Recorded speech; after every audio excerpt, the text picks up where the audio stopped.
Bonjour à toutes et tous et bienvenue dans ce nouveau webinaire Second Souffle numéro 7, fait donc avec Second Souffle. Pour ceux qui nous connaissent peu, Second Souffle, c'est... voilà, j'ai un problème avec Voilà. Second Souffle, c'est une association qui existe depuis 10 ans.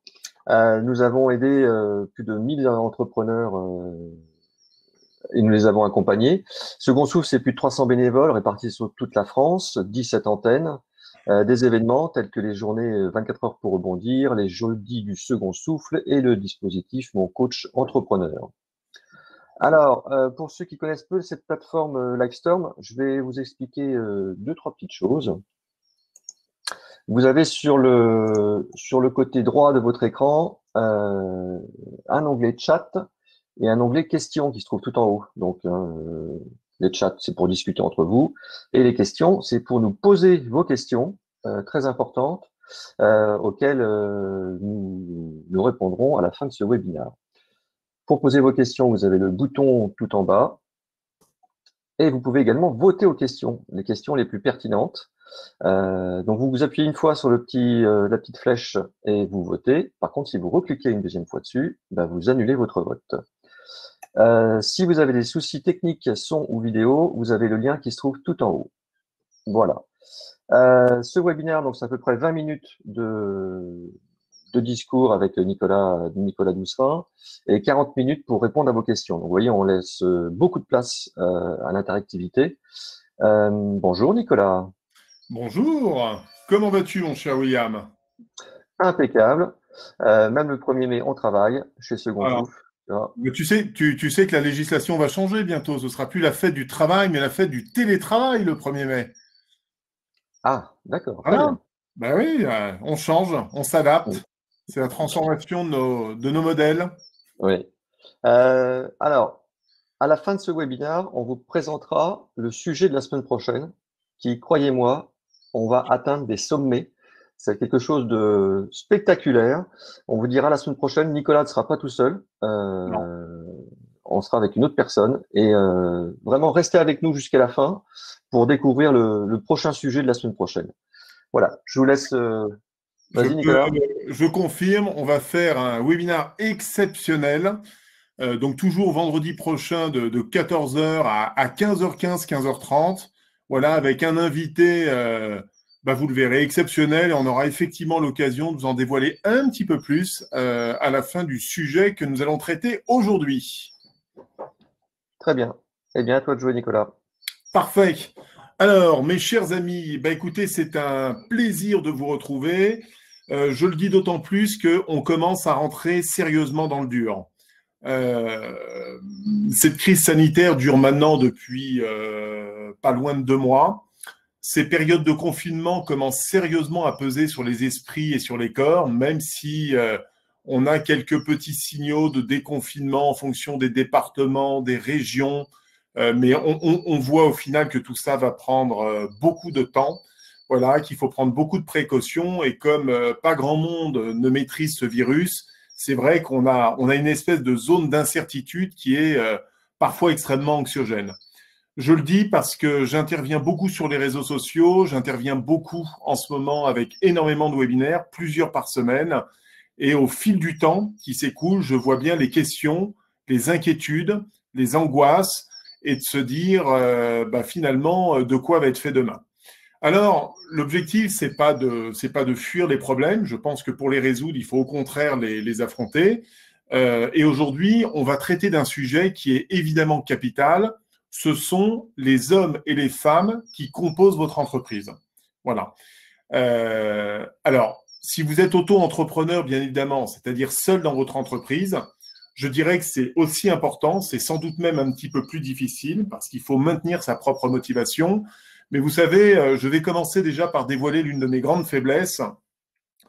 Je le vois bien au travers des témoignages que vous avez la gentillesse de m'adresser généralement après mes interventions. Dites Nicolas, c'est super, vous êtes énergique, vous nous reboostez, vous nous donnez beaucoup de pêche, beaucoup de morale. Sans doute, c'est sans doute dans mon tempérament, c'est sans doute lié aux qualités qu'on a tous plus ou moins. Ça, c'est tout l'ADN de l'être humain et C'est effectivement, on n'a pas tous les mêmes qualités. Moi, j'essaye de transmettre en tout cas cette énergie, ce côté extrêmement volontariste, positif. Et face à un problème, c'est de trouver des solutions. Je crois que le maître mot, il est là. Mais je vais vous dire aussi une chose, c'est que le principal carburant, ce qui me motive à venir chaque vendredi, ce qui me motive finalement à donner de mon temps pour essayer d'apporter, de construire nos solutions, c'est vous. C'est vous qui êtes mon carburant. Ce sont tous ces hommes et ces femmes qui se connectent, qui partagent, qui m'envoyaient, à chaque fois que vous envoyez un petit message extrêmement positif et constructif, finalement, ça me nourrit. Ça nourrit, vous m'apportez ce carburant, et ce carburant, ben, je le restitue à ma manière, avec mes qualités et mes défauts, mais j'essaye en tout cas de transmettre et de donner un maximum, en tout cas dans mon écosystème, dans mon domaine de compétences, qui est le monde de l'entreprise. Alors aujourd'hui, on va aborder un sujet qui est essentiel, c'est le capital humain. Comment est-ce qu'on motive ses collaborateurs en période de crise? Comment est-ce qu'on va maintenir cette motivation? Et comment est-ce que, lorsque nous sortirons de la crise, quels sont un petit peu les conseils, les préconisations que l'on doit mettre en œuvre pour tout simplement permettre à votre entreprise de poursuivre et de se redresser? Alors, j'aimerais arriver sur un point essentiel, c'est qu'évidemment, le capital humain, et je l'ai vécu au travers de mon entreprise et à travers la crise, le capital humain est quelque chose d'essentiel. C'est essentiel parce que finalement, c'est avec vos ressources internes, que vous soyez dans la production de produits dans le domaine industriel, où vous vendiez de la prestation intellectuelle, où vous teniez un restaurant ou un commerce, où vous soyez artisan, le plus important, ce sont les hommes et les femmes qui composent votre entreprise. Et il ne faut jamais sous-estimer ce capital-là.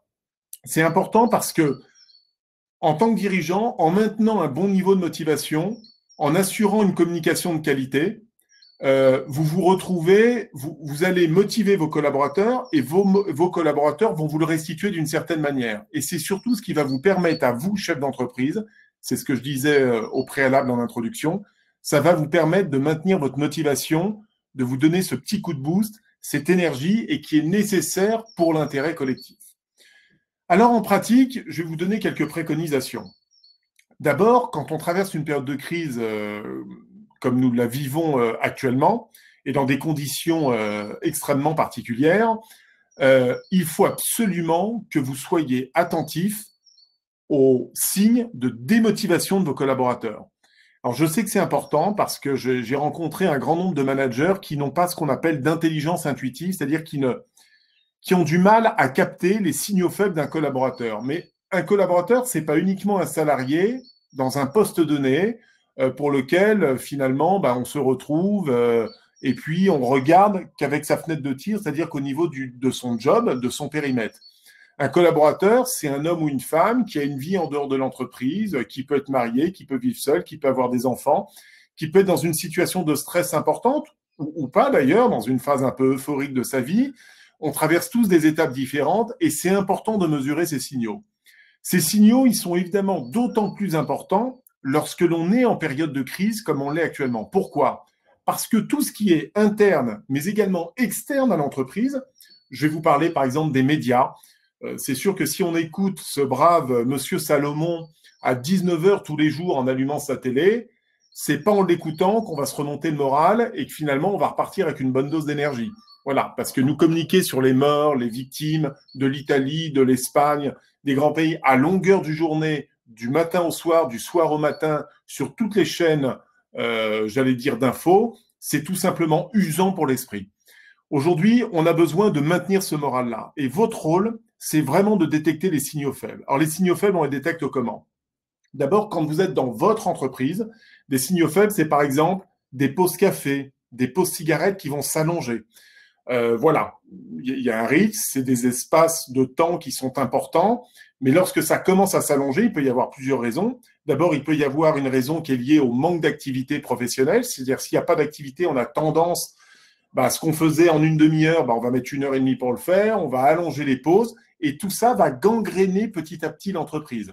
Votre rôle, c'est de voir que si justement ces pauses s'allongent, c'est à vous, à un moment donné, de redonner suffisamment d'activité à vos collaborateurs pour éviter qu'ils gambergent et finalement que l'esprit se fragilise et que tout le monde parle de choses plus ou moins négatives. Vous le savez, quand on est occupé dans son job, dans son travail, l'esprit, il est évidemment occupé et il est concentré sur une tâche essentielle. Si vous avez une activité qui est en chute, c'était le cas de mon entreprise en 2009, où mon chiffre d'affaires avait été divisé par 2.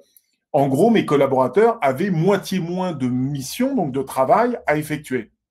Dans ce cadre-là, j'ai lancé un certain nombre de projets, de réflexions liées à la réorganisation, à la refonte de nos produits, à la refonte de notre site Internet, à l'élaboration de nouvelles offres, pour qu'au moins tout le monde puisse travailler, partager, co-construire et que l'esprit soit occupé sur des choses positives plutôt que sur des choses négatives. Vous devez également surveiller, évidemment, tout ce qui concerne autour de la fatigue et ce que j'appelle du stress négatif. Il est engendré par la vie de l'entreprise et par les inquiétudes que peut générer un arrêt d'activité. Vous imaginez aujourd'hui, si vous avez quelques salariés dans le domaine de la restauration, l'inquiétude, le côté anxiogène est terriblement angoissant. On ne sait pas quand est-ce que les restaurants vont réouvrir, on ne connaît pas la date. Pour le moment, vous êtes payé, mais jusqu'à quand? Avec une baisse de rémunération, vous pouvez craindre tout simplement que votre restaurant fasse faillite, finalement que votre patron ne puisse pas tenir, et donc il faut se mettre à la place des salariés. Et c'est à vous, en tant que patron, justement, de déceler ces inquiétudes, et il va falloir y répondre, et il va falloir communiquer d'une certaine manière pour justement rassurer encore une fois et permettre à chacun de se concentrer sur son cœur de métier, sur son cœur business. C'est ça qui est aujourd'hui le plus important. Le deuxième sujet, deuxième conseil que je peux vous donner, c'est qu'il faut prévenir tous les risques de démotivation importantes. Alors, les risques de démotivation, vous le savez, quand on est chef d'entreprise, bon, parfois on annonce des bonnes nouvelles, mais le rôle d'un chef d'entreprise aussi, c'est de savoir prendre des décisions, c'est de savoir donc décider, trancher, et finalement d'annoncer les mauvaises nouvelles. Et une mauvaise nouvelle, il ne faut pas la fuir. Il faut l'affronter et il faut la communiquer. Alors, c'est quoi une mauvaise nouvelle? Une mauvaise nouvelle, c'est par exemple, vous perdez un gros contrat. L'entreprise dans laquelle vous êtes avait un important client. Ce client, je ne sais pas, dépose le bilan, donc fait faillite, ou alors décide de rompre la relation commerciale parce qu'il n'a plus de trésorerie, plus de moyens, ou tout simplement parce qu'il a choisi un autre prestataire à la place. C'est une mauvaise nouvelle et ça va donc avoir un impact extrêmement négatif sur les collaborateurs. Votre rôle, c'est de prendre la mauvaise nouvelle, de l'absorber, de la digérer et de savoir comment vous allez être à la fois transparent dans votre communication, pragmatique et en même temps de la communiquer de manière entre guillemets positive. Donc on ne va pas faire comme dans la vie de tous les jours quand un de nos adolescents perd son copain ou sa copine, vous savez, où on dit un de perdu, 10 de retrouvé, parce que là, bon, c'est un peu des paroles en l'air. Mais par contre, on va vraiment travailler sa communication pour positiver, rebondir. On a perdu un client parce qu'on n'a pas été bon à un moment donné. Eh bien, vous allez monter une équipe projet ou réfléchir pour comprendre où est-ce qu'on a été mauvais, analyser, préconiser des sources d'amélioration pour que la prochaine fois, vous ne perdiez pas le client. C'est ça l'objectif et c'est ce que j'appelle partir d'une faiblesse et d'une situation de crise et finalement faire une force pour être meilleur demain. Dans toutes vos décisions et actions, c'est comme ça que vous pouvez maintenir la motivation de vos collaborateurs, c'est en s'appuyant justement et en communiquant intelligemment et en étant pragmatique sur les mauvaises nouvelles.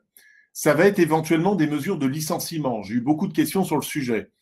C'est sûr que quand on licencie quelqu'un, entre la perception que vous avez du collaborateur et la perception de vos collègues, évidemment, dans le subconscient, les collaborateurs en question se disent « Est-ce que c'est pas moi le prochain sur la liste ?» Et qu'est-ce qui justifie que mon collègue, aujourd'hui, a été licencié? Est-ce que c'est un problème de compétence? Est-ce que c'est un problème professionnel? Est-ce que c'est un problème économique? Il y a des raisons.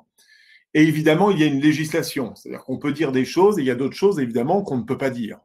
Mais en tout cas, ça se prépare. Quand j'étais amené à devoir mettre en place le chômage partiel, mais également des licenciements économiques, ça a été une étape sans doute la plus difficile dans ma vie d'entrepreneur, de devoir débâtir, licencier des collaborateurs que vous avez recrutés, que vous avez formés, qui pour certains étaient là depuis 8 ans, 9 ans, et que vous avez dû licencier parce que la situation économique de l'entreprise ne permettait plus d'avoir autant de collaborateurs quand vous aviez un chiffre d'affaires qui plongeait de 55%.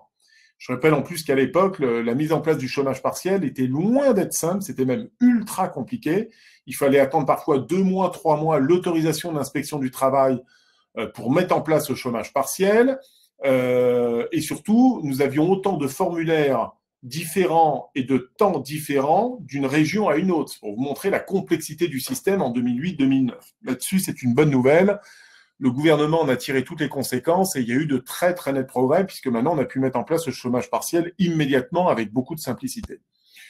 Donc le licenciement, ça fait partie des mauvaises nouvelles. La mise en place du chômage partiel, c'est aussi une mauvaise nouvelle qui peut générer de l'inquiétude, même si vous remarquerez qu'un certain nombre de collaborateurs finalement ils trouvent un certain compte, hein. Certains en profitent évidemment pour faire des travaux, de la peinture chez soi, profiter de son jardin quand il y en a qui ont la chance d'avoir un jardin, mais sinon c'est profiter des enfants, prendre des cours, voilà. Chacun en profite d'une certaine manière et on y reverra d'ailleurs comment maintenir la motivation et rebondir après. Donc, tout ce qui est source d'anxiété, de mauvaises nouvelles, ce que j'appelle de générer du stress négatif, c'est à vous, en tant qu'entrepreneur, de l'absorber, de préparer votre communication et d'en faire une force pour le positiver dans la mesure du possible. C'est ça qui est extrêmement important pour vos collaborateurs. Le troisième conseil que je peux vous donner, je l'ai un peu évoqué précédemment, c'est le problème d'activité. Lorsque l'on manque d'activité, c'est terrible. Je vais reprendre, vous m'excuserez à titre personnel, un autre exemple, hein, c'est lorsque deux ados ou même un couple, tout simplement, se disputent et puis vous vous retrouvez seul, vous perdez votre conjoint. On peut tomber dans la déprime, rester chez soi, finalement à pleurer, à se lamenter sur son sort, etc. Le meilleur remède, c'est de quoi? Finalement, c'est d'ouvrir la porte, c'est de ressortir, c'est d'aller voir des copains et des copines et puis de retourner dans la vraie vie. Personnellement, je l'ai vécu quand j'étais amené à mettre en redressement judiciaire mon entreprise. Mon ego avait été durement touché. Je vais être très franc avec vous. Et un jour, un de nos couples d'amis nous invite à dîner un soir avec un autre couple d'amis, d'ailleurs, qu'on ne connaissait pas. Et puis, lors de cet échange, de cette discussion, on finit par discuter, on se présente, etc. Qu'est-ce que tu fais? Et moi, cet autre couple que je ne connaissais pas dit, nous, on est chef d'entreprise, on a monté 3 agences de voyage, ça marche super bien, voilà ce qu'on fait, etc. Et puis, il est arrivé à la question fatidique où il me dit, et toi, Nicolas, qu'est-ce que tu fais? Et j'étais à cette époque, je venais de mettre en place, j'étais en ce qu'on appelle en redressement judiciaire avec mon entreprise. Je n'avais plus totalement la main sur mon entreprise. J'étais sous l'emprise d'un administrateur judiciaire. Je n'avais plus de visibilité. J'avais les huissiers qui venaient tous les week-ends m'apporter mes recommandés, mes notifications comme quoi j'avais contracté un certain nombre de prêts avec des cautions personnelles et j'ai les huissiers qui venaient toutes les semaines. C'est ce qui est pas fort sympathique, chaque samedi pour me notifier mes engagements et ce que j'avais signé. Je n'avais pas le droit au chômage, je n'avais plus de trésorerie et j'étais obligé je n'étais plus en capacité de me rémunérer. Autant vous dire que l'angoisse et le stress étaient à son comble et j'avais énormément de mal à le gérer à l'époque. Et en fait, quand il m'a demandé qu'est-ce que je fais maintenant, j'ai eu cette phrase terrible où je lui ai dit, maintenant, je suis plus rien. Voilà, je suis plus rien. Je suis plus maître de moi, je suis plus l'entrepreneur à succès qui a réussi pendant 10 ans. Je suis un homme fragilisé, frappé à terre, et aujourd'hui, j'attends et je subis. Et si je vous raconte ça, c'est tout simplement parce que j'ai pris conscience, quelques jours après, que finalement, c'était pas une honte, que finalement, il fallait surmonter tout ça, et qu'il y avait surtout des ressources à faire renaître, à galvaniser intérieurement pour reprendre le lead et reprendre un petit peu ce chemin de conquête, puis finalement de survie, parce que c'est exactement la manière dont j'ai réagi. Et ça, c'est un élément qui est évidemment extrêmement important. Et le meilleur moyen, ça a été de combler justement l'activité, et c'est exactement ce que j'ai fait auprès de mes collaborateurs. Auprès de mes collaborateurs, comme il manquait de temps, je les ai fait travailler sur la réorganisation. On a sorti 23 nouvelles offres parce qu'à l'époque, il n'y avait plus de recrutement. Donc, vous n'alliez pas concentrer votre énergie à prospecter des clients pour aller dans la chasse de tête et de recrutement, alors que le marché venait de licencier 1 900 000 personnes au niveau du pays et qu'il n'y avait plus d'offres d'emploi quasiment. Et donc, on n'allait pas dépenser des honoraires auprès d'un cabinet de chasse de tête tel que l'était mon entreprise Solic à l'époque.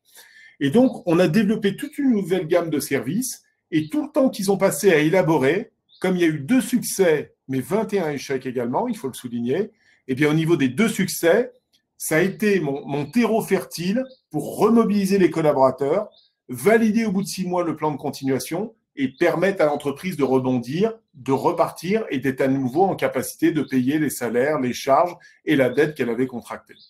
Donc vous voyez, d'une situation qui était terrible, et ben finalement, on en a fait une force. Voilà.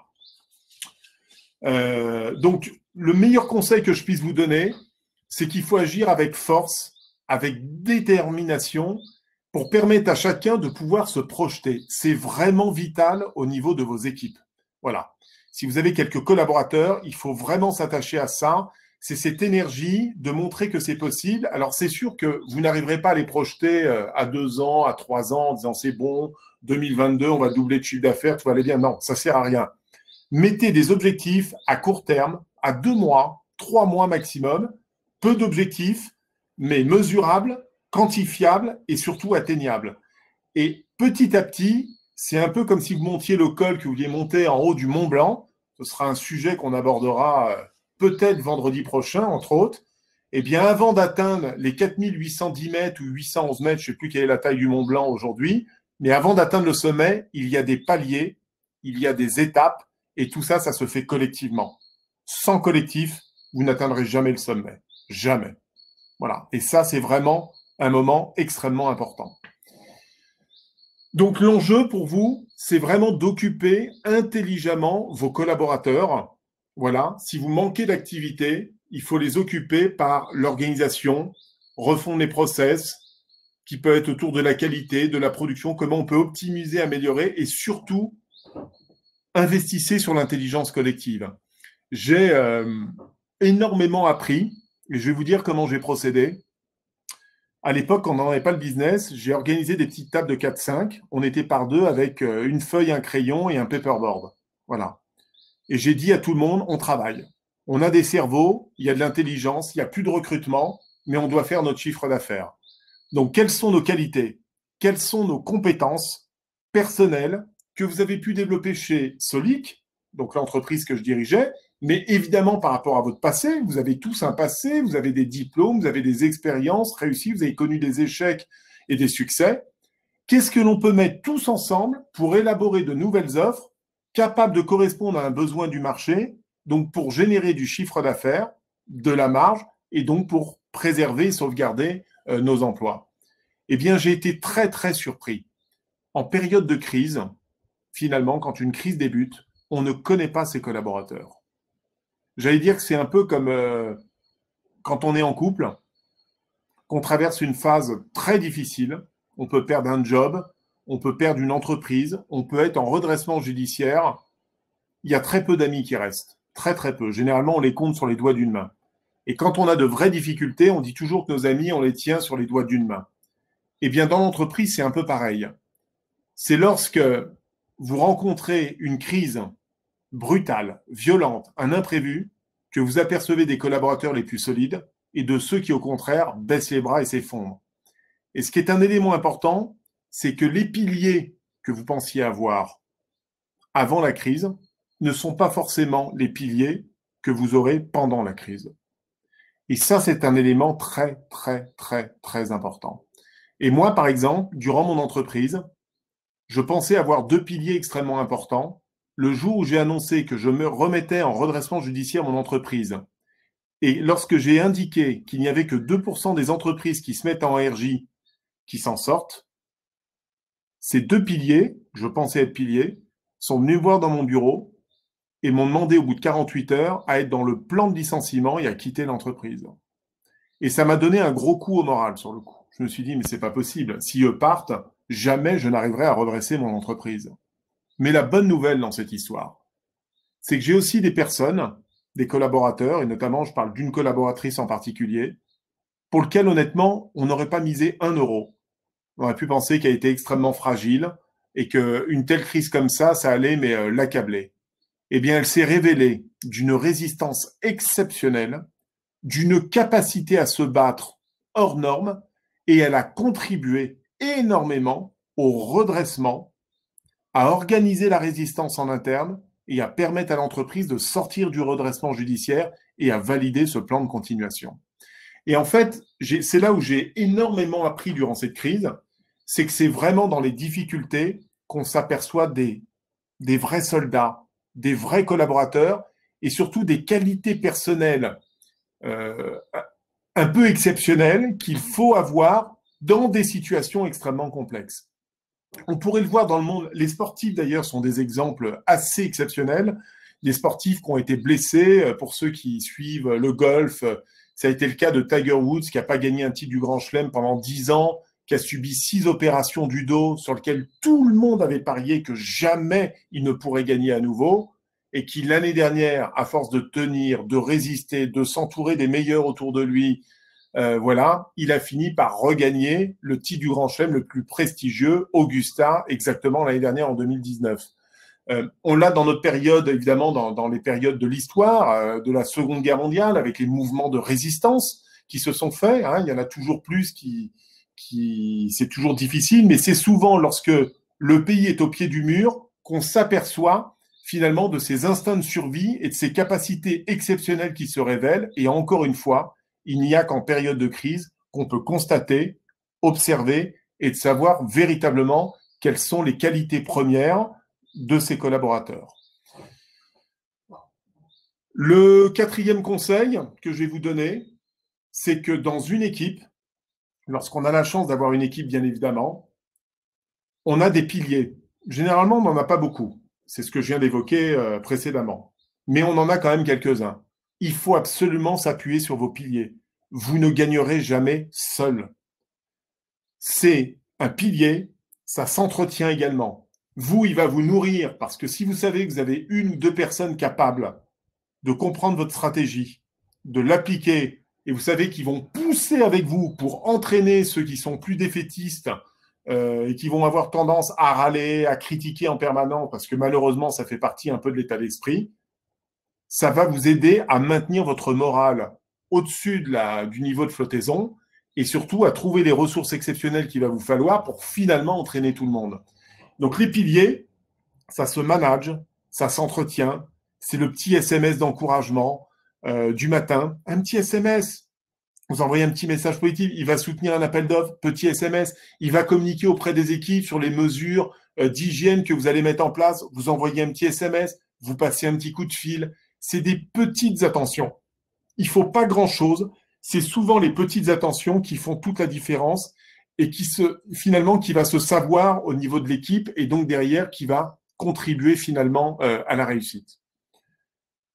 Le cinquième conseil, et j'arrive bientôt à la fin, il faut absolument qu'en période de crise, vous fassiez appel à votre agilité, à la souplesse et à la compréhension des situations.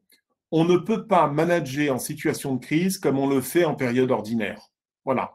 Encore une fois, il faut être attentif à ces signaux faibles, il faut que vous observiez, il faut que vous écoutiez, il faut que vous soyez au contact de vos collaborateurs. Alors, quand on ne l'est pas en ce moment parce qu'on est confiné, ça n'empêche pas d'organiser des visios, ça n'empêche pas de créer un compte WhatsApp et d'assurer une communication ensemble, ça n'empêche pas de faire des conf calls régulièrement et d'avoir des échanges en face-to-face pour savoir, au fait, est-ce que ça va bien, ton oral, c'est bon, et vous le sentez à l'intonation de la voix, au rythme, si vous avez une voix qui est un petit peu faiblarde, ou au contraire, si vous avez une voix qui est plutôt rassurante, soyez très attentifs à ces signaux et surtout faites preuve d'agilité, de souplesse et de compréhension.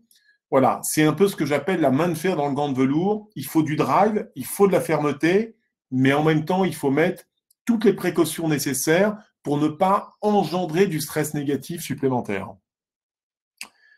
Ensuite, le dernier point que je voulais évoquer avec vous, et puis ensuite on va passer immédiatement à vos questions, c'est ce que j'appelle l'après-crise. Alors vous ferez ce constat-là, c'est qu'après une crise, vous allez mesurer un petit peu les forces et les faiblesses de votre équipe, d'accord? Parce que finalement, elle aura été mise à rude épreuve. C'est un peu comme dans un bateau en pleine tempête. Hein. Il y a ceux qui se mettent au fond de la cale, il y a ceux qui montent sur le pont, il y a ceux qui vont hisser les voiles, et il y a ceux qui se battent pour que le bateau reste à flot, tienne le cap, et se prennent la vague, j'allais dire de face et pas de travers, au risque de faire chavirer tout le monde. Bon, une entreprise, c'est exactement pareil.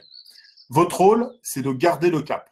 Voilà, il faut garder le cap, il faut tenir, il faut résister, il faut faire preuve de résilience, il faut appliquer les quelques conseils que j'ai pu évoquer avec vous. Et vous constaterez après la crise, moi c'était un de mes constats, c'est que finalement j'étais trop gentil avec mes collaborateurs et pas suffisamment exigeant. Et s'il y a une chose que j'ai appris après la crise, c'est que j'ai été beaucoup plus exigeant vis-à-vis de mes collaborateurs. J'ai rehaussé le niveau de curseur, notamment sur mes recrutements, notamment sur mon management, notamment sur l'exigence de ce que j'attendais des collaborateurs. Parce que je vais vous dire pourquoi. Lorsqu'on n'est pas assez exigeant et que vous êtes amené à faire comme moi, c'est-à-dire à licencier la moitié de vos effectifs, c'est-à-dire sur 92 collaborateurs, j'ai dû licencier au total 50 collaborateurs. Eh bien, votre rôle, c'est de les avoir quand même formés et préparés pour faire que si un jour l'entreprise traverse une étape très difficile, ils aient le devoir de retrouver un job, idéalement le plus rapidement possible dans les 6 mois. Et le seul moyen d'arriver à ça, c'est qu'il soit finalement vendable, commercialisable sur le marché. Et pour ça, il faut sans cesse au niveau de l'entreprise développer ses compétences, tant sur ses savoir-faire que sur ce savoir-être. Et l'exigence, imprégner cette exigence, voilà, vous demandez quelque chose, il y a une date, ça te semble jouable? Oui. Tu me le rends pour mardi matin, pas de problème. Si c'est pas rendu mardi matin, eh bien c'est un carton jaune, vous expliquez pourquoi, vous donnez du sens à votre action pour que la prochaine fois, ce soit rendu en temps et en heure. C'est ça, mettre de l'exigence, mais mine de rien, c'est vous rendre service à vous, c'est rendre service à votre organisation, mais c'est surtout rendre service à votre collaborateur. Et un bon manager, c'est quelqu'un qui sait faire grandir ses équipes. Donc, vous l'aurez compris, la chose la plus importante dans une entreprise, c'est le capital humain. Voilà, j'espère que vous avez apprécié ces quelques conseils, quelques recommandations. Et maintenant, je vais redonner la parole à notre ami William et on va essayer de répondre aux quelques questions. N'hésitez pas à partager, échanger, voter sur les questions et on va essayer d'y répondre tous ensemble. William. Merci Nicolas. Déjà, je voudrais te féliciter parce que tu as répondu pratiquement en live à la première question de Claire. Voilà, elle a posé sa question et je crois que 2-3 secondes après, tu lui as donné la réponse. Je lui ai demandé si tu avais bien répondu. Elle m'a dit oui, merci. Donc, bravo Nicolas d'avoir répondu comme ça, d'avoir eu l'instinct de pouvoir répondre sans avoir lu la question. Deuxième question de Claire, toujours. Quel outil pour faire de la relation à de la rétention des talents? L'outil, moi, je n'avais pas d'outil en particulier. Moi, je faisais appel plutôt à mon pragmatisme et j'allais dire à l'intelligence intuitive. Alors, c'est compliqué parce que comme beaucoup de personnes, j'ai beaucoup de défauts. Mais il y a une chose, il paraît que c'est que j'ai cette intelligence intuitive de sentir les choses. Et c'est vrai que c'est ce qu'on appelle avoir du nez. Hein, voilà, la personne n'a pas besoin de s'exprimer. Vous êtes déjà capable de lire dans ses pensées, de savoir si elle est dans une phase positive, négative, si elle est stressée, pas stressée. Et c'est vrai qu'il y a des managers qui ne voient absolument pas ça. Voilà, ils passent à côté. Vous avez une personne qui est en détresse, il la voit pas. J'ai pas tellement d'outils. Par contre, je vais vous donner un petit travail. Alors, ça peut sembler difficile, mais c'est très utile. Quand vous avez une équipe, je vous invite à faire tous les 6 mois, alors en période de crise et pas en période de crise, vous prenez une feuille blanche, vous la séparez en 4. En haut à gauche, vous mettez les piliers. En haut à droite, vous mettez… non, pardon, excusez-moi, je recommence. Vous prenez votre feuille blanche, vous la séparez en 4. En haut à gauche, vous mettez star. En haut à droite, vous mettez les piliers. En bas à gauche, vous mettez point d'interrogation. Et en bas à droite, c'est la sortie. Vous prenez chaque collaborateur et chaque collaborateur doit être positionné dans l'une de ces cases. Donc maintenant, je vais vous donner la définition. Qu'est-ce qu'une star? Une star, il n'en faut pas trop dans une entreprise. Je vais reprendre une image au foot, c'est Neymar. Ça a beaucoup de talent, ça coûte très cher, ça fait sa star, c'est utile, mais ce n'est pas toujours forcément très collectif. D'accord? C'est difficile à gérer et à manager et il vaut mieux dans une équipe ne pas trop avoir de star. Bon. Mais en gros, la star, c'est la personne qui est indispensable dans votre organisation. Voilà. Tant sur le savoir-faire que sur le savoir-être. Voilà. Demain, elle donne sa démission, elle part. C'est un vrai préjudice pour l'entreprise. Je sais que personne n'est indispensable, mais c'est pour moi la définition d'une star. Donc, par définition, vous devez en avoir peu. Les piliers, ce sont les meilleurs. Les piliers, ce sont les personnes solides comme du roc, qui ne râlent jamais, qui sont toujours là, jamais absents, qui font très bien leur job, qui vous ennuient jamais et qui, en plus de ça, généralement, ça va avec, ne vous demandent jamais d'augmentation de salaire. J'exagère à peine, mais c'est à peu près ça. C'est ce qu'on appelle les piliers. Ils sont essentiels et il en faut un maximum dans l'entreprise. La colonne en bas à gauche, qui est le point d'interrogation, c'est très important. C'est d'abord toute personne que vous venez de recruter, d'accord, parce que vous n'êtes pas capable encore de la positionner. Donc, elle est dans cette catégorie point d'interrogation, qui n'est pas négatif en soi, mais ça veut dire que dans les 3 mois, vous devez être en capacité de la positionner dans une case ou l'autre. Soit vous confirmez sa période, elle devient pilier, soit c'est éventuellement une star, ça vous le saurez assez rapidement, mais en tout cas, c'est un élément déterminant. Et c'est toute personne également que vous pouvez avoir, que vous souhaitez faire évoluer dans une nouvelle fonction, une nouvelle responsabilité, mais dont vous n'avez pas forcément la garantie qu'elle va donner, qu'elle va pouvoir s'épanouir et donner le meilleur d'elle-même. Donc, vous la mettez là. Et pareil, dans 3 mois, il faut pouvoir la repositionner. La case en bas à droite, c'est la sortie. C'est évidemment tout collaborateur. C'est une erreur de recrutement que vous avez pu commettre. Ça arrive. Et donc, il y a une inadéquation entre l'entreprise, la culture et la personne. Et donc, il faut savoir arrêter. C'est une personne qui peut être depuis longtemps dans l'entreprise, mais qui aujourd'hui est en rupture. Je ne sais pas, parce que votre entreprise a beaucoup grandi et aujourd'hui, la personne ne s'y retrouve pas et finalement, elle n'est plus en capacité de donner le meilleur d'elle-même. Il faut savoir s'en séparer aussi. C'est aussi bien valable pour sa gestion de carrière que pour l'intérêt de l'entreprise, que votre rôle, c'est de maintenir le moral et de maintenir un collectif. Mais en tout cas, voilà, moi, c'est le type d'exercice que je faisais tous les 6 mois. C'était très intéressant. Et une chose à retenir, c'est qu'après la crise, j'ai été beaucoup plus exigeant sur mes recrutements. C'est-à-dire que quand j'avais des collaborateurs qui étaient moyens, voire mauvais, avant, j'avais tendance à les garder en disant c'est pas grave, les meilleurs tirs, et bon, voilà, ça fait partie de la vie de l'entreprise. Après, j'ai remis des objectifs très précis, j'ai remis un niveau d'exigence plus élevé. Soit les collaborateurs, je les accompagnais, ils suivaient et ils remontaient d'un cran et c'était parfait. Soit ils ne le faisaient pas. Et là, je savais également, ça m'est arrivé quelquefois, savoir s'en séparer pour l'intérêt collectif, mais également l'intérêt du collaborateur. Une bonne gestion des ressources humaines, c'est la main de fer dans le gant de velours. Il faut de la fermeté, de la rigueur et une forme de souplesse et surtout tenir son objectif. Merci Nicolas. Quand tout va bien, est-ce le moment de se préparer à affronter une crise? Alors, je crois que tu y avais un peu répondu lors de nos précédents webinaires. Oui, quand tout va bien, finalement, vous savez, on n'est pas aux aguets et on fait généralement beaucoup d'erreurs. C'est quand tout va bien, quand vous sortez un excellent bilan, que vous faites de gros bénéfices, c'est à ce moment-là que vous devez aller voir votre banquier et solliciter des prêts et des emprunts.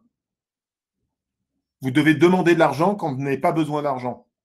Parce que par contre, quand vous perdez beaucoup d'argent, vous allez voir votre banquier avec un bilan et avec des pertes, vous n'obtiendrez rien à part donner votre caution et vous retrouver en situation de risque comme moi je l'ai été. Donc c'est quand on est riche qu'on demande de l'argent. C'est quand la situation va bien de l'entreprise qu'il faut préparer vos plans de sortie de crise, effectivement. Et ce que j'évoquais précédemment sur le management et sur le capital humain, qui est notre sujet du jour, c'est exactement ça. Quand tout va bien, on n'aperçoit pas toujours les faiblesses. C'est-à-dire que les meilleurs, comme le marché est très porteur, la moyenne, par exemple, du chiffre d'affaires généré par vos collaborateurs, par vos cadres, par la production, finalement, ça va. Et puis vous dites, c'est bien, on a un bon niveau de rentabilité, on a une bonne croissance, un bon chiffre. Le problème, c'est que, est-ce que cette équipe est capable de produire combien dans un contexte de marché beaucoup plus difficile? Et c'est là où il faut être extrêmement exigeant. C'est là où il faut rehausser son exigence, mais encore une fois, ce n'est pas tellement que dans l'intérêt de votre intérêt et de celui de votre entreprise, c'est aussi dans l'intérêt du collaborateur, parce qu'on ne maîtrise pas, la preuve en est avec cette crise, mais si demain, vous devez fermer votre entreprise ou si vous devez licencier quelqu'un, votre devoir en tant que patron, c'est que vos salariés qui ont travaillé pour vous à un instant donné soient ce que j'appelle reclassables sur le marché, aient une valeur marchande et soient en capacité de rebondir. Et moi, l'une de mes plus grandes fiertés, c'est sur les 50 collaborateurs que j'ai dû licencier en pleine période de crise en 2009 et 2010. Sur 50 collaborateurs, les 50 ont tous retrouvé un job. Et ça a été ma plus grande fierté. Merci. Quelle attitude à adopter avec les piliers qui vous font endosser la responsabilité de l'échec? Alors, ça peut être lié de... Il y a plusieurs choses. D'abord, ça peut être vrai. Le chef d'entreprise n'a pas forcément raison. Et par définition, il doit trancher, il doit savoir décider, mais parfois il prend des bonnes décisions et parfois il prend de mauvaises décisions. Donc déjà, quand on est patron, c'est de savoir reconnaître ses erreurs. Et je pense que des collaborateurs, et notamment vos piliers, ils peuvent comprendre, ils peuvent vous faire porter la responsabilité. Et votre devoir, c'est de savoir reconnaître ses erreurs. Je pense que l'une des grosses faiblesses que l'on a aujourd'hui, d'ailleurs c'est assez vrai en politique avec le président de la République et le gouvernement actuel, mais c'est vrai de manière en générale, hein, on croit que pour bien faire, pour maîtriser la communication vis-à-vis des Français, on est prêt à mentir, à détourner, à occuper le terrain, à parler sur un autre terrain de jeu, plutôt que de dire, écoutez, nous nous sommes plantés, on s'est trompé, on a dit que le match n'était pas important, c'est une erreur, on assume, et aujourd'hui ça devient une priorité, on a appris de nos erreurs et on met en place tout ce qu'il faut pour que chaque Français et chaque Française puisse avoir un masque. Pour moi, c'est ça l'esprit de responsabilité. Voilà. Et un dirigeant, qui soit politique ou un entrepreneur, il doit absolument savoir reconnaître ses erreurs. J'ai fait beaucoup d'erreurs, mais j'ai toujours affronté mes erreurs, j'ai communiqué, mea culpa, et j'ai appris de mes erreurs.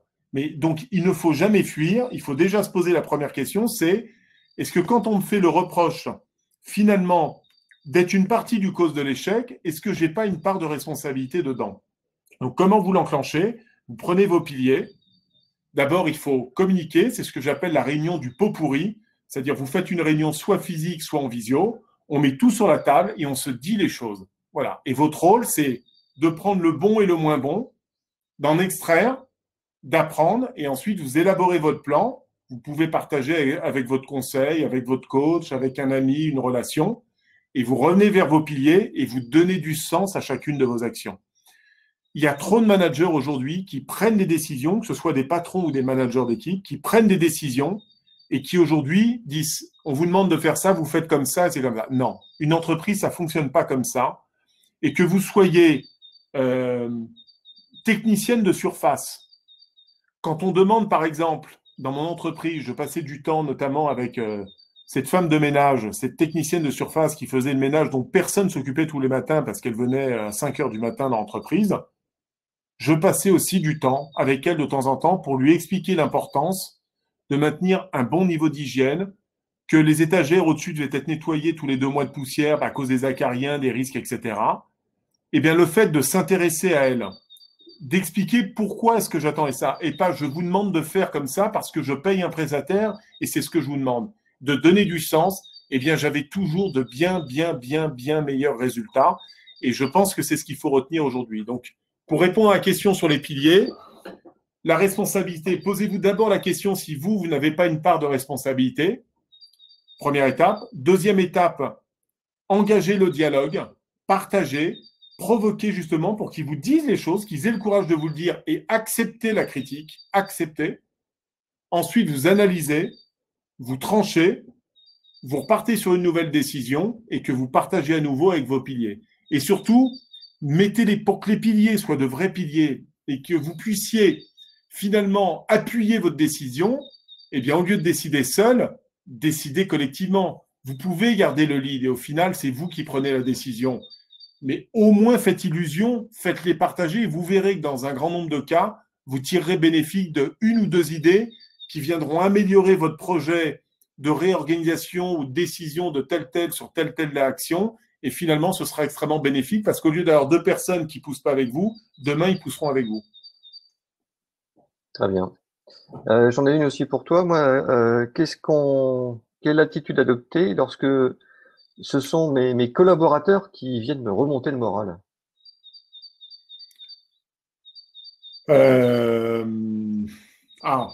Alors déjà, c'est que c'est des collaborateurs qui sont déjà sensibles, qui comprennent le sens et l'intérêt d'avoir donc un capitaine. Et évidemment, comme tout être humain, on a notre seuil de résistance et on a nos limites avec nos forces et nos faiblesses. Bon, le rôle quand même d'un capitaine, que ce soit d'équipe ou un chef d'entreprise, ou encore dans le sport collectif, quand au foot on est mené 3-0 ou qu'au basket on est mené de 15 points, c'est normalement au capitaine de remobiliser les équipes, de redonner du sens, de reprioriser les actions. Maintenant, si vous avez la chance d'avoir des collaborateurs qui vous remontent le moral, eh bien, je vous invite à faire une chose. D'abord, c'est les remercier. Deuxièmement, c'est de s'appuyer sur eux et c'est de recréer du collectif. Et quand vous arrivez le lendemain, après qu'il vous ait remonté le moral, donc la veille, c'est vous qui arrivez avec une bonne dose d'énergie, une bonne dose d'enthousiasme, parce qu'ils vont se dire, oula, on lui a parlé, elle a retrouvé la pêche. Vous allez donc contribuer à alimenter leur moteur et donc à les rassurer individuellement. Et c'est le 1 + 1 + 1 qui va faire qu'ensemble, vous allez retrouver un peu plus de sérénité, un peu plus d'enthousiasme, encore plus d'esprit d'équipe et donc trouver les meilleures solutions pour résister et permettre à votre entreprise de rebondir. Très bien. Est-ce qu'il faut dire toute la vérité à ses collaborateurs sur la situation? Non. Non. Non, c'est pas possible. Et c'est pour ça, c'était un de mes conseils que je vous avais donné. Vous pouvez pas tout dire à vos collaborateurs. Il faut être transparent. Je l'ai personnellement toujours été, mais non, je n'ai pas toujours dit toute la vérité. Parce que, pour plusieurs raisons. La première raison, c'est qu'évidemment, vous, quand vous préparez votre dossier, vous avez des problèmes de trésorerie majeurs. Ça n'apporte rien de dire à vos collaborateurs que vous êtes au bord du dépôt de bilan. Moi, quand j'ai mis en redressement judiciaire mon entreprise le 30 juin 2009, je le savais depuis le 31 mars. Ma décision dans ma tête était prise. À compter du 1er avril 2009, je savais qu'au 30 juin, j'allais aller au tribunal de commerce de Nanterre et j'allais déposer le bilan. Je n'ai rien dit à mes collaborateurs pendant 3 mois. Pas par malhonnêteté, parce que ça aurait été mais catastrophique. Et comme mon objectif était de sauver l'entreprise, j'ai eu qu'un seul et unique objectif durant cette phase de 3 mois. C'était freiner toutes les dépenses. Donc, en gros, ne plus payer un seul fournisseur, parce que pour déposer le bilan et avoir une chance de rebondir, il faut avoir de la trésorerie et être riche. Donc, le seul moyen de le faire, c'est de faire rentrer un maximum de cash, le peu qu'on ait. C'est de freiner toutes les dépenses pour créer ce qu'on appelle de la dette. D'accord? Et le jour où vous déposez, vous avez un compte bancaire avec de l'argent, et c'est seulement ça qui permet au président du tribunal de commerce de ce qu'on appelle d'ouvrir une période d'observation et de vous laisser ensuite le temps donc de geler la dette, de restructurer votre entreprise et de vous laisser une chance de rebondir. Et évidemment, l'annonce du redressement judiciaire, je l'ai annoncé précisément la veille de le faire. Et pourquoi je ne l'ai pas fait avant? Ça aurait servi à quoi? D'inquiéter tous les collaborateurs pendant 3 mois, de créer un stress négatif optimal, de voir éventuellement les gens littéralement s'écrouler. Qu'est-ce que j'ai fait? Quand je leur ai annoncé la veille que j'allais au RJ, évidemment, ça a été une douche froide terrible. Mais qu'est-ce que je leur ai vendu derrière? Je suis arrivé comme ça. J'ai dit, écoutez, j'ai 2 nouvelles à vous annoncer. J'ai une bonne et une mauvaise nouvelle. La première nouvelle, la mauvaise, c'est que j'ai mis en redressement judiciaire mon entreprise Solic et à la fin de ce mois-ci, vous ne serez pas payé. Ça, c'est la mauvaise nouvelle. Par contre, j'ai une très bonne nouvelle à vous annoncer. C'est que 2% des entreprises qui se mettent en redressement judiciaire s'en sortent, ouvrent une période d'observation et valident un plan de continuation. Et nous ferons partie de ces 2% parce que j'ai anticipé et pris les mesures qui nous laissent une chance de nous en sortir. Et j'ai redonné du sens. J'aurais dit, voilà, on a maintenant 500 000 euros de trésorerie. Là, toute la dette qu'on a contractée, elle est gelée. On ne commencera à la rembourser que dans 1 an. Donc, l'objectif avec la trésorerie qu'on a aujourd'hui, c'est de se remettre en position, c'est de baisser nos charges, de baisser notre point mort, d'être à nouveau rentable. Et pour être totalement transparent avec vous, je vous communiquerai le 30 de chaque mois la situation de notre trésorerie. Donc, je communiquais nos comptes bancaires précisément. Je vous annoncerai notre compte de résultat, le compte d'exploitation de l'entreprise, si on a gagné, perdu de l'argent. Voilà. Et avec ça, c'est comme ça qu'on va s'en sortir. Et c'est exactement ce qui s'est passé durant la période d'observation. On a passé 6 mois. On a dégagé pas loin de 200 000 euros de bénéfices durant ces 6 mois. Et le président du tribunal de commerce a validé le plan de continuation au terme des 6 mois. Et mon entreprise a pu reprendre son chemin, j'allais dire, dans la normalité, c'est-à-dire sans administrateur judiciaire et à nouveau avec Nicolas Doucerin à la tête de l'entreprise. Donc non, vous ne pouvez pas dire toute la vérité à vos collaborateurs. Ça, c'est à vous de le faire à bon escient. Par contre, il est indispensable d'avoir un coach, d'avoir un référent avec lequel vous pouvez partager ce type de décision. Et il faut être transparent, mais en plaçant le curseur au juste niveau, parce que c'est toujours l'intérêt général de l'entreprise qui doit guider votre prise de décision. La formation pour accompagner la relance peut être une solution? Oui. De toute façon, le temps libre, il doit vous servir à plusieurs choses. Il doit vous servir à: est-ce que j'ai aujourd'hui l'organisation la plus optimale et qui fonctionne le mieux pour mon entreprise? Oui ou non? Si ce n'est pas le cas, bah, c'est l'occasion unique de retravailler sur votre organisation. Est-ce que j'ai la communication, marketing qui est au top? Voilà. C'est peut-être l'occasion de regarder ce qui a bien fonctionné dans le passé, ce qui fonctionne beaucoup moins bien aujourd'hui, et qu'est-ce que vous allez bâtir et mettre en place demain pour être plus performant, pour convaincre davantage de prospects de se transformer en clients. Au niveau du capital humain et des collaborateurs, c'est une occasion unique de revoir. Je prends par exemple au niveau des hygiènes, au niveau de l'hygiène aujourd'hui. On voit bien que notre manière de travailler en entreprise va considérablement évoluer dans les jours, les semaines et les mois qui viennent, et vraisemblablement pour une durée importante. C'est le moment de faire de la sensibilisation, de former les collaborateurs aux gestes barrières, mais de manière plus... C'est de repenser l'organisation des bureaux, tout simplement. Les réfectoires, ceux qui ont des cuisines, les portes, peut-être de supprimer toutes les poignées de porte, tout simplement. De mettre des cale-pieds en bas de chaque porte. Vous voyez ça sur Internet aujourd'hui, qui vous permet d'ouvrir et de fermer une porte uniquement avec votre pied pour éviter de transférer des microbes, des virus. C'est l'occasion unique finalement de repenser, de remodeler, de s'adapter, d'avoir cette agilité. Et évidemment, sur le capital humain, c'est un moment pour former vos collaborateurs. Il y a de la visio, il y a des formations en e-learning aujourd'hui qui sont extrêmement efficaces. Et il faut le faire, il faut investir sur les hommes et les femmes de votre entreprise pour justement vous donner plus de chances de rebondir demain. Par rapport à la question précédente, on nous précise, on aimerait que tu précises, par rapport à ne pas dire la vérité, tu sais, que faites-vous de ceux qui ont l'intelligence de ce qui se passe? Bah déjà, vous avez fait des bons recrutements, c'est que vous avez des gens intelligents. Bah dans ce cas-là, ça peut être des piliers. Si c'est des piliers, dans une certaine mesure, vous pouvez les inscrire dans ce qu'on appelle une cellule de crise. Si vous avez 8-10 collaborateurs avec un ou deux piliers, peut-être qu'il faut travailler avec eux. Moi, ce que je faisais dans mon entreprise, c'est que j'avais monté une cellule de crise de 5 personnes. J'avais évidemment un certain nombre de collaborateurs très proches qui étaient au courant d'un certain nombre de décisions, mais pas toutes. Hein. Encore une fois, quand j'ai pris la décision, quand j'ai pris cet acte de gestion du redressement judiciaire, même eux n'étaient pas tout à fait au courant au début. Voilà, je l'ai expliqué après pourquoi, et ils l'ont tous très bien compris. Par contre, sur des décisions, par exemple, de licenciement que j'ai dû prendre, évidemment, la loi en plus interdisait de communiquer ce qu'on licencie sur des critères. Enfin, je ne vais pas rentrer dans tout le détail, mais c'est assez compliqué. Mais par contre, ma cellule de crise, les 4-5 qui étaient autour de moi, évidemment, étaient au courant de ces décisions. On préparait la communication, on élaborait les plans et surtout, on se préparait on essayait de tout anticiper pour tout simplement affronter le mieux possible une prise de décision qui était évidemment extrêmement compliquée. Très bien, Nicolas. Peut-être une dernière question.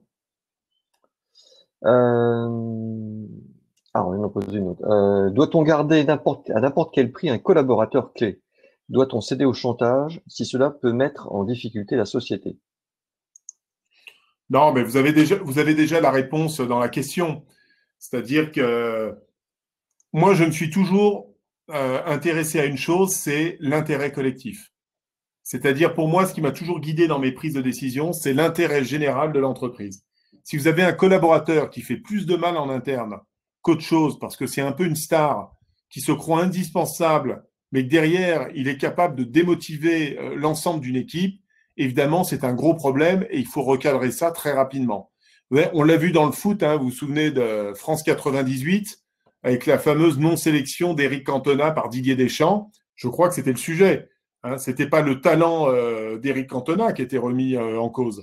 C'était le fait qu'il voulait créer une véritable équipe, avec une équipe homogène, peut-être avec moins de stars, mais de créer un vrai collectif capable d'aller jusqu'au bout et de remporter la Coupe du Monde. Bon, bah, dans une entreprise, quand vous la dirigez, c'est exactement la même chose. Si vous avez un collaborateur clé, vous le savez qui vous pose problème, bon, bah, d'abord, vous réfléchissez à la solution de le remplacer.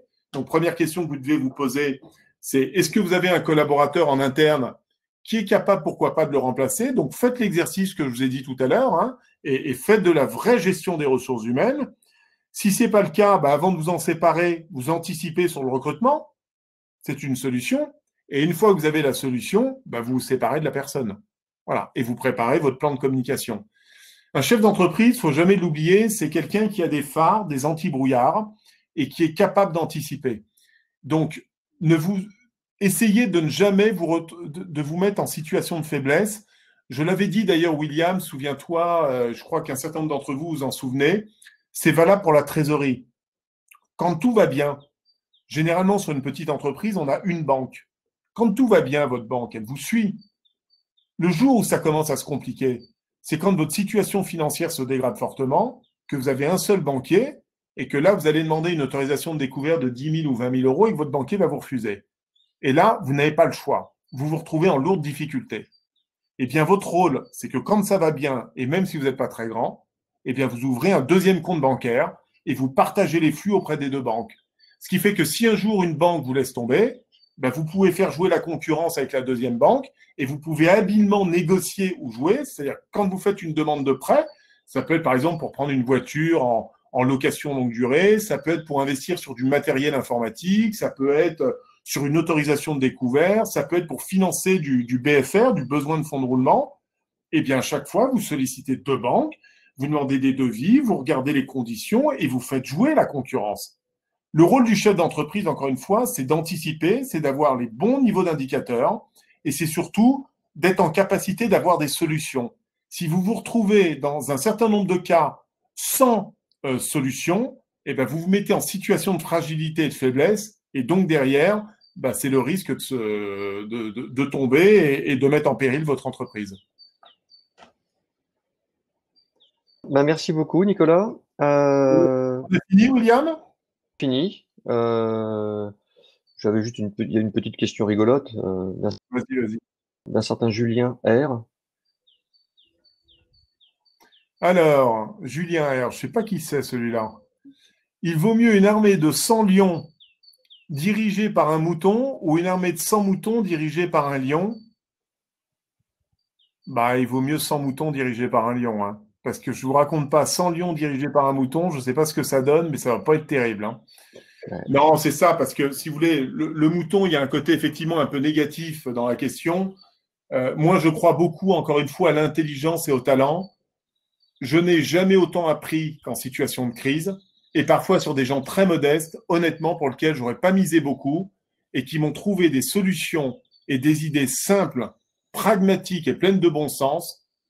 Et je le dis parce que ce sont des gens où, quand tout allait bien, ils n'osent pas prendre la parole. Vous savez, quand vous constituez une équipe, vous mettez 8 personnes, il y a toujours quelqu'un qui monopolise la parole plus que d'autres. Voilà, et il y a toujours celui qui dira rien pendant une heure. C'est pas qu'il est en manque d'intelligence, c'est pas qu'il est en manque d'idées, c'est tout simplement parce qu'il est peut-être pas suffisamment en confiance pour pouvoir prendre la parole ou parce que quelqu'un qui a peut-être plus de charisme, plus de leadership, va avoir tendance à l'écraser. Laissez les gens s'exprimer. Laissez le temps libre auprès de tous. Voilà. Et vous apercevrez, vous apprendrez beaucoup, vous récolterez énormément d'éléments et c'est ça qui vous permettra de prendre de meilleures décisions et donc de préparer également la sortie de crise. Bien. Alors, on avait dit au début, Nicolas, que on aurait une super nouvelle, un truc de fou la semaine prochaine. Ouais. Voilà. Tu veux nous parler de ta nouvelle tenue, c'est ça, William? Demain, il risque de faire froid. Ouais. Demain, la semaine prochaine. La semaine prochaine, vendredi prochain, on aura un invité avec nous. Nicolas ne sera pas seul. Non. Je ne serai pas seul avec Nicolas. Non. Et donc, on va vous parler. Je vais vous montrer l'affiche tout de suite. Tintin. 3, 2, 1. Et voilà. Alors, mes amis, ouais, pourquoi il n'y a plus l'affiche là, William? Alors, je vais la remettre. Ouais, remets l'affiche. Je remets l'affiche. Voilà. Bon. C'est un webinaire, mes amis, exceptionnel. Alors, pour plusieurs raisons. La première raison, c'est que je le fais avec un ami entrepreneur que j'ai connu en pleine crise, il y a maintenant un certain nombre d'années. Il s'appelle Julien Renaud. C'est une star mondiale. C'est un sportif de haut niveau. Il est inconnu au bataillon pour beaucoup d'entre vous, mais je peux vous dire que ce garçon-là, il a quelques ressources incroyables. Il fait du sport et de l'alpinisme depuis maintenant 10 ans. Il vient d'atteindre son premier 8000 mètres sans oxygène. Il en revient, il y était il y a encore 2 mois et demi à peu près. Et on a trouvé important, en échangeant ensemble, d'organiser ce webinaire pour faire ce qu'on appelle un duel au sommet et pour vous montrer que finalement, entreprendre, c'est un sport de haut niveau. Et en partageant son expérience, en partageant ses doutes, ses faiblesses, sa manière de préparer ses projets sportifs, la manière de constituer ses équipes, on a trouvé énormément de parallèles entre le monde de l'entreprise et le monde du sport de haut niveau. C'est lui-même, en plus de ça, un entrepreneur. Il a créé une start-up. Il dirige un magnifique cabinet de courtage en assurance. Donc, autant vous dire qu'il est dans le front en ce moment parce que il était obligé, parce qu'il était obligé pour s'auto-assurer en fin de compte. Ouais. D'ailleurs, il a eu beaucoup de mal, hein. C'est toujours un élément compliqué. Mais en tout cas, c'est d'une richesse énorme. Donc, on aura l'immense plaisir. Donc, le 8 mai prochain, inscrivez-vous. Soyez nombreux. On vous propose un webinaire énergique, dynamisant, avec plein de parallèles. Vous pourrez lui poser plein de questions et on a essayé d'apporter un peu de nouveauté pour vous donner du baume au cœur, de l'énergie et l'envie de continuer, de se battre et de sortir solidairement et collectivement de cette crise. Voilà. Donc la semaine prochaine, apportez vos bonnets, vos moufles. Ouais.